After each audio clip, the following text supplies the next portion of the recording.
From UFOs to psychic powers and government conspiracies, history is riddled with unexplained events.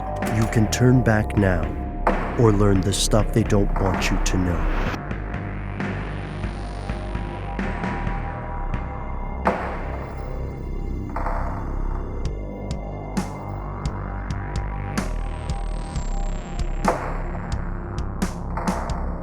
Here's where it gets crazy. So, let's talk just a second about OPEC.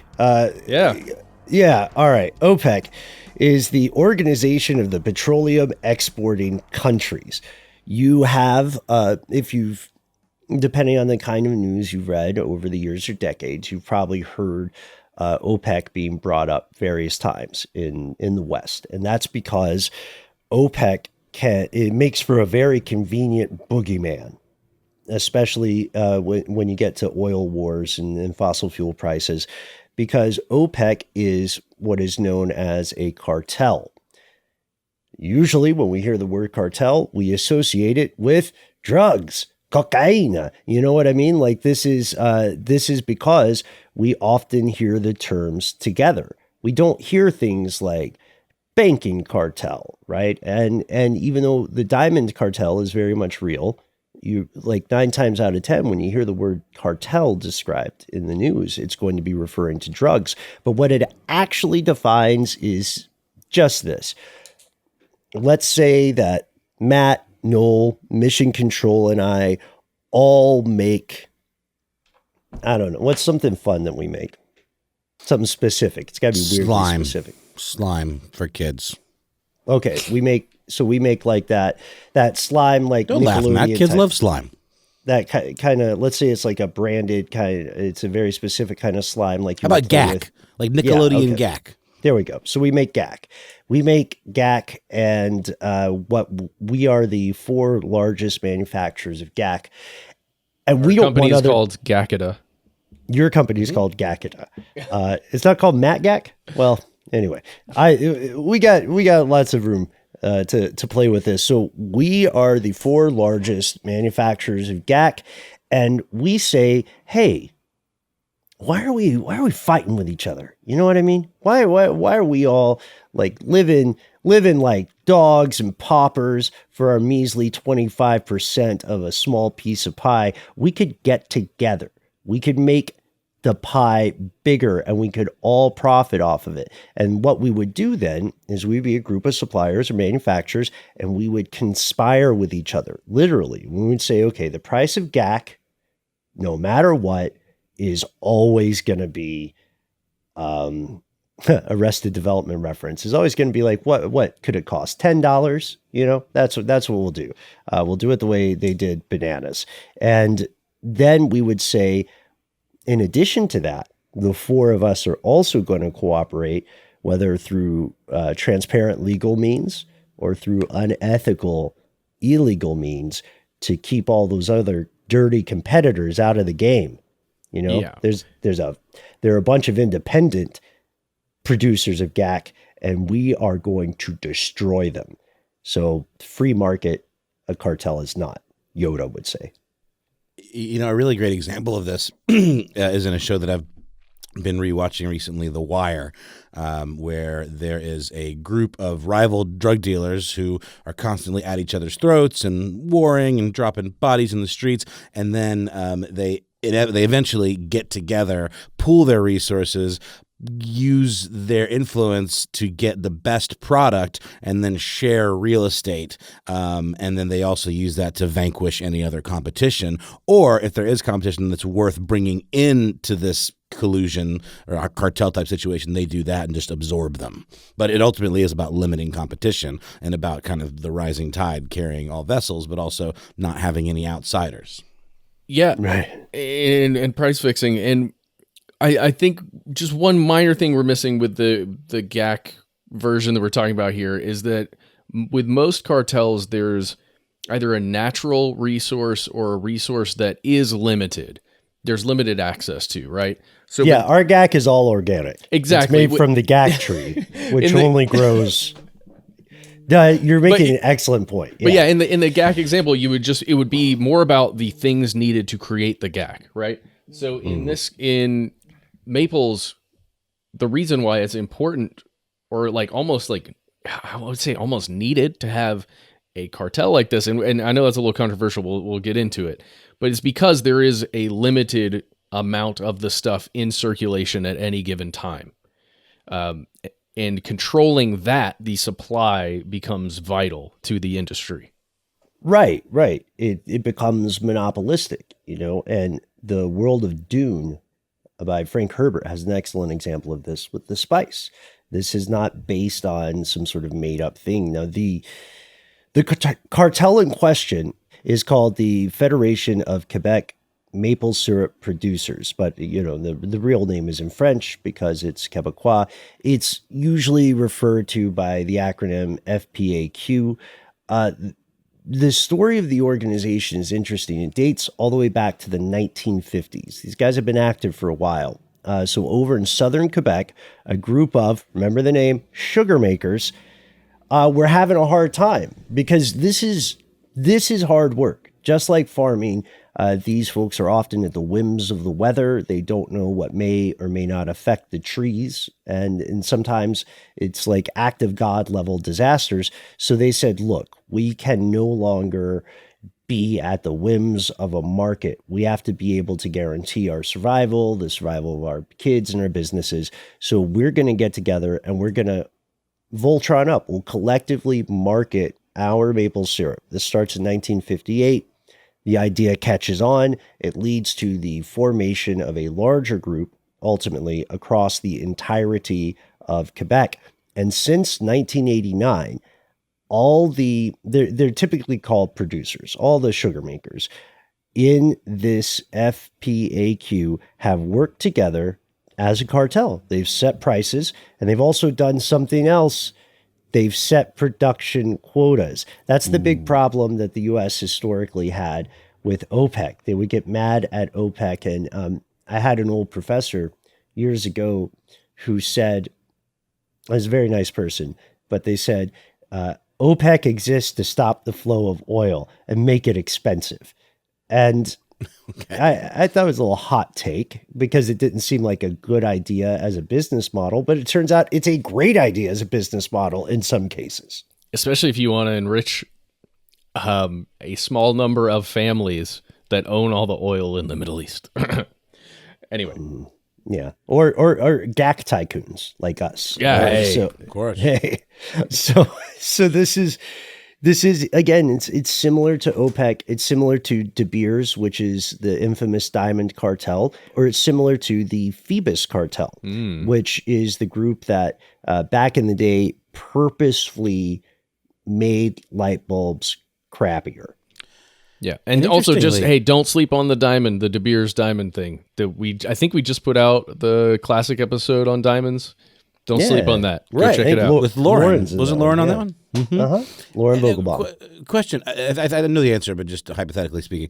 I mean, a cartel, it's not inherently illegal. I mean, there certainly are illegal cartels that traffic in illegal goods. But to me, the whole purpose of a cartel is to limit competition and essentially create a monopoly. So is it just kind of like a loophole that allows for a legal monopoly of some sort? And why aren't these challenged more often by, regulators?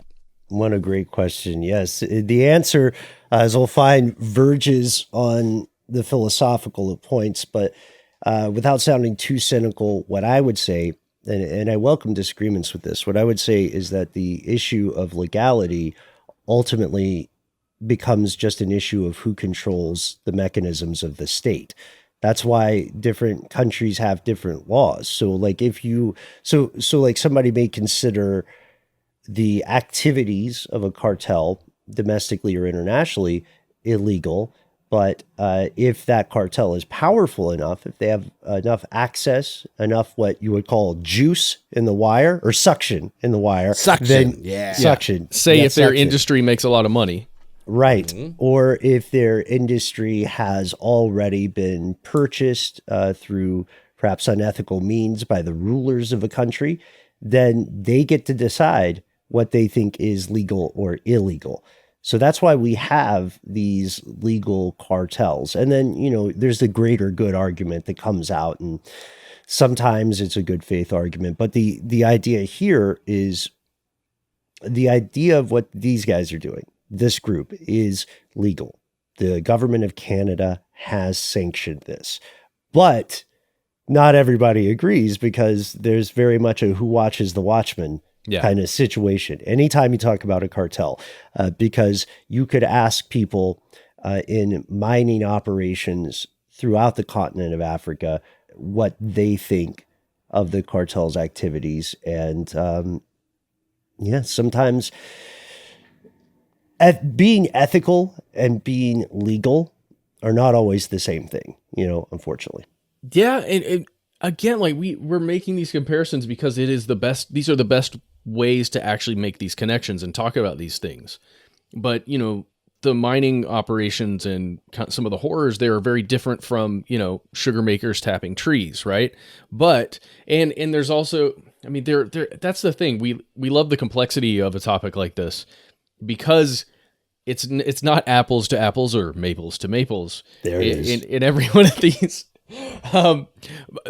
And I'm only saying this to point out that a lot of sugar makers, and from what I've seen in the stats and some of the stuff that was shown in that Dirty Money episode, the producers and the sugar makers, the vast majority of them are down with this cartel because it helps them individually make sure that they're able to sell their product at a good enough price to get loans, right? And to be able to make enough profit off of something that could be not profitable. Yeah, it's not like these folks who are in this industry, whether they are opposed to the cartel or whether they support it. It's not like they're billionaires. You know what I mean? They're like anybody else with a job trying to get by. And in the OPEC example, it's interesting is if you were a member of OPEC, you would see clear advantages, especially when you were cognizant of the way that colonial powers absolutely exploited any place with oil for as long as they could. You know what I mean? So it is seen as a protective, defensive move, which is why it is called protectionism. So this, to that point right now, this organization is legal. And it's a fantastic question. We'll get into the philosophy of the problem later, but from the perspective of the folks, the many members and supporters of what is sometimes just called the Federation for shorthand, this group is taking necessary actions to ensure that all important price stability. Because otherwise, if you're just out there independently, what if the weather doesn't work out? What if something terrible happens to the trees in your sugar brush, which is what the collection or copse of trees being tapped is called? See, because they're all like words with sugar in them, so we can't just list them all. I don't know. Oh yeah. Well, and Ben, and also, what if you produce too much, right? What if you've got too much stuff and you don't have a buyer for all of this syrup you've produced, right? Yeah, syrup surplus could be as bad as a syrup shortage. This leads to that quota system, because the Federation doesn't just dictate the price at which syrup has to be sold in Quebec. They also dictate how much you, as a sugar maker, can make each sugaring season. So, like, if we did that with our GAC cartel, then we would be telling, let's say we all agreed that we were all only going to sell 10 million tons of GAC units. There we go. That's a little better. Yeah. 10 million units each of GAC. And then, let's see, Mission Control has a bumper year. His GAC trees are doing awesome. And he's like, I've made 20 million units of GAC. And then we say, well, sorry, bro, that's over your quota. So you cannot sell it. As a matter of fact, you have to give it to us That's what happens in the maple syrup situation. If you have a great year, no matter who you are, if you have a great year and you harvest more than the allowed quota, you cannot sell that excess syrup the way you would want to, because it might end up driving down that price and creating a surplus. Instead, you have to ship it to, I shit you not, something called the Global Strategic Reserve of Maple Syrup. Yet again, the oil comparison holds. You know what I mean? The US has a global reserve of oil, or strategic reserve. Yeah. Now, forgive me if I'm incorrect here. My understanding is that it's not them just handing it over like for free. They would get payment for it's not donating, but essentially giving their syrup to the preserve. Yes. Yeah. And the key issue there is the timing. So let's look at the other case. So if there's a low production year, the Federation taps, get it, that reserve, and they release a controlled amount of syrup into out into the world. Into circulation, let's call it, right? Yes, they circulate the syrup. And some people love this setup because, again, like Matt was saying earlier, this makes it much, much easier to predict how future years will play out, which is huge. It's hugely important. But other people had a problem with this, other maple syrup producers, not just like outside observers with some economic policy axe to grind. There were people who were like, I've been making maple syrup my whole life. This maple syrup operation has been in our family for generations. We want to take a cue from Fleetwood Mac and go our own way. The Federation wasn't really cool with this in 2000. In the early 2000s, you'll hear it called 2000 or 2004, but in the early 2000s, they did this thing where they created an exclusive selling agency, meaning that no matter who you were, if you're in Quebec and you're in the syrup game, you can't sell like directly to a supermarket. You know what I mean? You can't make a deal with like a restaurant chain to just carry your syrup. You have to sell it to the Federation at that agreed upon price, and then they will basically run the rest of the sales from there. So if you didn't like this and you wanted to sell things yourself, you ended up putting syrup on an actual black market. Wow. So this is to say that any syrup in the syrup aisle at your local, grocery store chain, whether it's the like $12.99 a bottle, seemingly small batch family operation kind of situation, or whether it's your, whatever the I don't even know what the most mainstream syrup du jour is today. They're all going through this system. Otherwise, no? 70% right now. If you're walking in a grocery store or any store selling maple syrup, almost anywhere in the world, in excess of 70% of it is coming not just from Canada, but from this place, which means unless you're in like a syrup black market, or unless there's like a black market supermarket. Okay.